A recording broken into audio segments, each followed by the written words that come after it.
Hi guys, it is Aoife from Fred Weasley Died Laughing, and I'm here to do a really quick video of books I'm going to try and read for non-fiction November. So I always do like an MBR, so it might be read for non-fiction November, because I generally sometimes find it hard to like prioritise non-fiction reads during any month. So these are books I'm going to try and aim to read. I have 5 picked out and hopefully I'll get to read them, but I'm not putting myself under huge pressure if I don't get around to them. So a few of these have been on my shelf for a while. One of them is going to be a reread.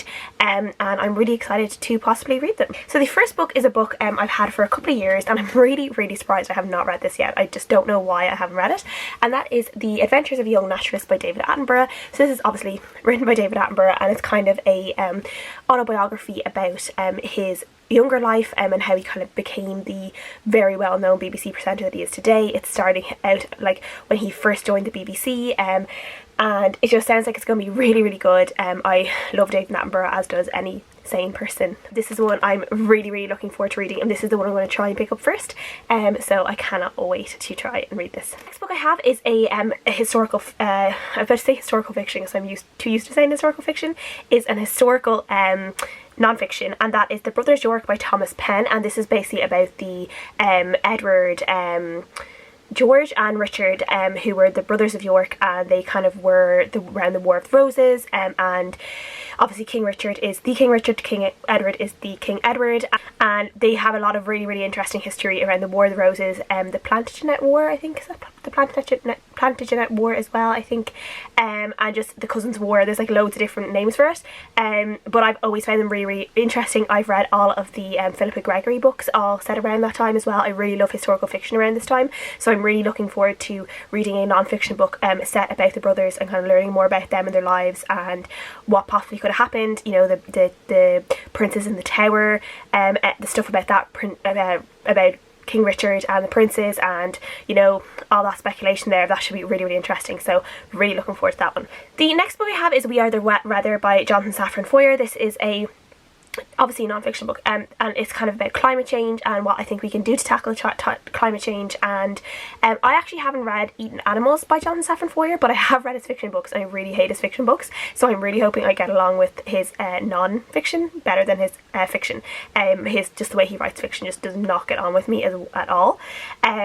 So yeah, I do really want to pick up Eating Animals as well, though. If I would have had that, I would have read that this month for sure. That's definitely one that's on my TBR, but I do have this one from NetGalley, so and obviously climate change is the big issue and the big topic at the moment, so yeah, I'm going to see. This should be really interesting to read because I've heard really good things about Eating Animals, so obviously his non-fiction is fairly good. The next book I have is another NetGalley book, that is What Dementia Teaches Us About Love by Nikki Gerard.